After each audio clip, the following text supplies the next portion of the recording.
Hello friends, welcome to my YouTube channel Science of Plants and Animals। आज मैं आप लोगों के साथ एक बहुत ही इम्पोर्टेंट क्वेश्चंस जो अंडर ग्रेजुएट और पोस्ट ग्रेजुएट एग्जाम में लॉन्ग क्वेश्चंस में पूछा जाता है वो ये कि what are mycorrhiza, what are the type of mycorrhiza and what is the significance of mycorrhiza discuss करूंगी। ये जो आपका वीडियो है ये आपके लिए बहुत यूजफुल होने वाला है, इसलिए इसको आप ध्यान से देखिए और चाहें तो आप इसे नोट डाउन कर सकते हैं अपने नोट्स के लिए एग्जाम में अटेम्प्ट करने के लिए। तो प्रोसीड करते हैं। सबसे पहले व्हाट आर माइकोराइजा। तो mycorrhizae are the symbiotic association between fungi and plant roots. Symbiotic association क्या होता है? सिम्बियोटिक एसोसिएशन एक ऐसा एसोसिएशन है जिसमें दो पार्टनर एक दूसरे को बेनिफिट देते हैं। एक आपने पढ़ा होगा association parasitic association, saprophytic association, उसी तरह एक सिम्बियोटिक एसोसिएशन है। पैरासिटिक में क्या होता है कि एक ऑर्गेनिज्म को बेनिफिट होता है, दूसरा जो है उससे उसका लॉस होता है, उसका कोई बेनिफिट नहीं होता है। तो पैरासिटिक एसोसिएशन में जो हमारा होस्ट होता है वो लिविंग होता है।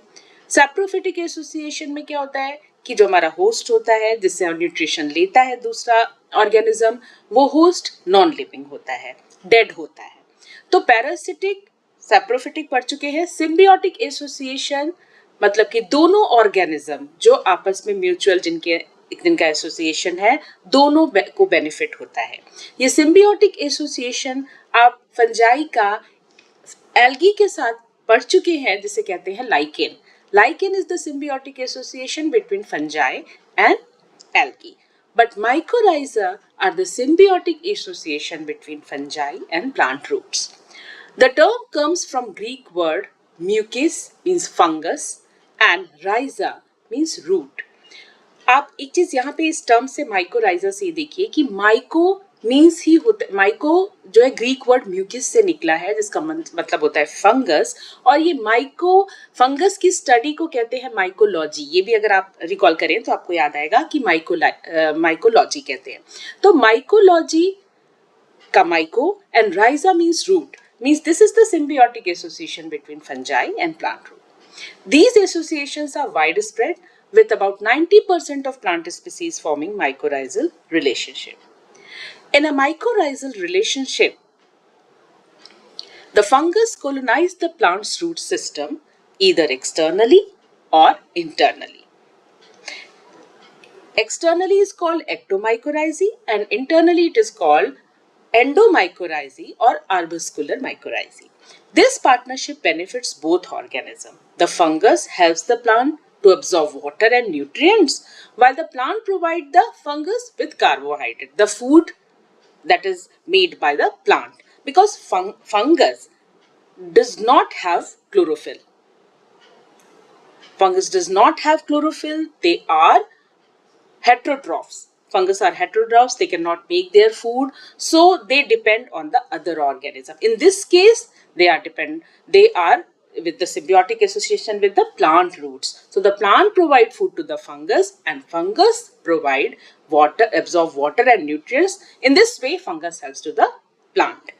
Mycorrhizae play a crucial role in plant nutrition, soil health and ecosystem stability. So in this picture you can see there are the roots of this plant is colonized by fungus forming a mycorrhizae association. Next, type of mycorrhizae. Mycorrhizae are classified into different types based on their structure and interaction with plant roots.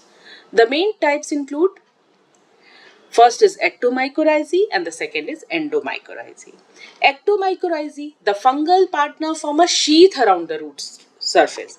You can see in the picture here, this is the root cell, the outermost root cell that is epidermis. इसके बाहर आप देखिए यहाँ पर पूरा network है ये dark red colour का जो कि फंगल हाइफी है, बना रहा है पूरा, इसके शीथ बना देता है आउटर कवरिंग के आउटर सेल्स के बाहर, इसे कहते हैं ectomycorrhizae. The fungal partner form a sheath around the root surface. Hyphae penetrate between the root cells but do not enter them.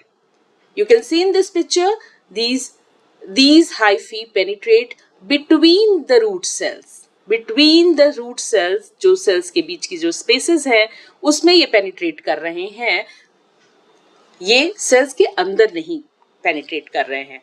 तो this is the difference. This is the main point. The common trees where the ectomycorrhizal association is found, like pine, oak, and birch. The second one is endomycorrhizae. The another name of this is arbuscular mycorrhizae. Fungal hyphae penetrate root cells, forming structures. Cell के अंदर एक structure बनता है vesicle की तरह, उसे कहते हैं arbuscules. ये found in most agricultural crop and grasses, so this is very common. This type of fungal association with roots is very common in the plants, especially in agricultural crop and grasses. This enhances the nutrient exchange between fungi and plants. In the left side, you can see in the picture that the hyphae penetrate inside the cells of the root, forming a vesicle-like structure that is called arbuscules. This type of fungal association is called endomycorrhizae. Endo means inside. Cell के अंदर penetrate कर रहे हैं hyphae, so it is called endomycorrhizae. It is very common. For more common type of mycorrhizae is endomycorrhizae या arbuscular mycorrhizae, fungal mycorrhizae. And this is less common. It is found in oak, pine, birch, etc. And ecto means outside. The third type is orchidoid mycorrhiza. Orchidoid mycorrhiza नाम से पता लग रहा है कि ये सिर्फ ऑर्किड में पाया जाता है, स्पेशली ऑर्किड में सीड जर्मिनेशन के समय फंगल एसोसिएशन बहुत जरूरी होता है कार्बन इनटेक को बढ़ाने के लिए. This fungal provide nutrient to the plant which lack chlorophyll at early stages. क्योंकि ऑर्किड में भी अर्ली स्टेजेस में क्लोरोफिल नहीं है, इसलिए इसमें न्यूट्रिएंट प्रोवाइड करने के लिए फंगल एसोसिएशन होता है. Next is ericoid mycorrhizae. Occur in plant of the family Ericaceae. Especially examples of the family are blueberries and rhododendron. It helps the plant to survive in nutrient poor soil.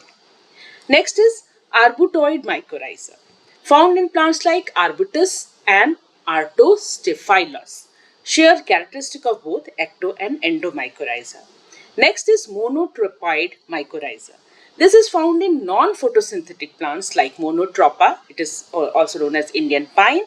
The fungus transferred nutrient from nearby trees to the plant. Actually होता क्या है कि जब tree जो plant है उसकी roots जिनकी roots बहुत ज़्यादा सॉइल में डीपली नहीं मूव कर पाती न्यूट्रिएंट्स को एब्जॉर्व करने के लिए, इसलिए ये फंगल एसोसिएशन इनकी रूट्स के साथ होता है और ये फंगल हाइफी बहुत दूर दूर तक सॉइल के अंदर मूव करते हैं और जहां पर इनको न्यूट्रिएंट मिलता है वहां से न्यूट्रिएंट एब्जॉर्व करके रूट को प्रोवाइड करते हैं और रूट से ये न्यूट्रिएंट्स और वाटर प्लांट में चले जाते हैं. सो these are the 6 type of mycorrhiza. Now moving to the last point, that is significance of mycorrhiza. Mycorrhiza के होने के क्या फायदे हैं? पहला, nutrient absorption and cycling. Mycorrhizal fungi enhance the uptake of essential nutrients like phosphorus, nitrogen and sulfur, which are often limited in soil. आपको पता है कि नाइट्रोजन की डेफिशिएंसी सॉइल में होती है और nitrogen is very important component, very important component for plant growth. This element is very important for plant growth.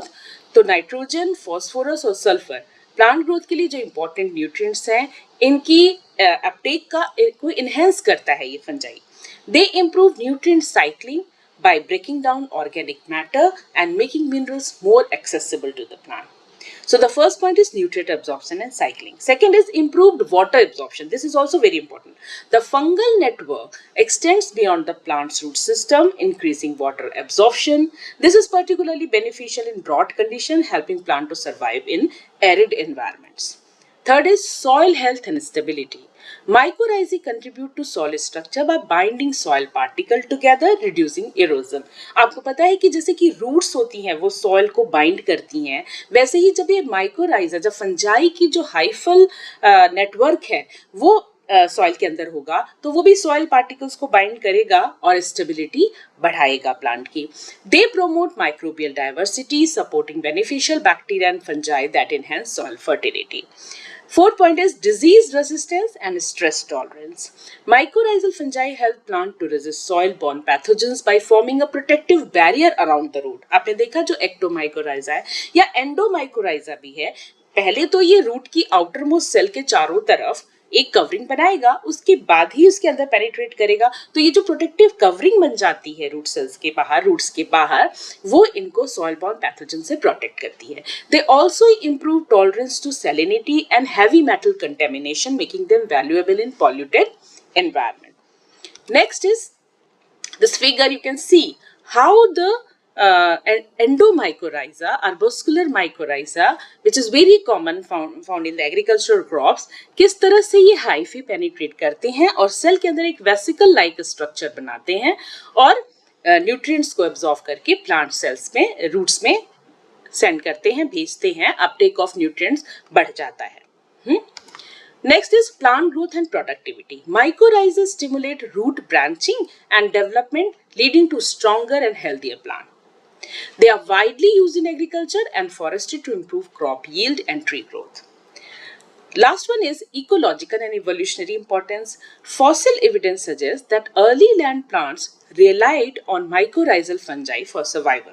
They play a crucial role in maintaining biodiversity by supporting plant communities in various ecosystems. These symbiotic relationships are essential for sustainable agriculture, environmental conservation, and ecosystem balance. So this is all about mycorrhiza, its type, and its significance.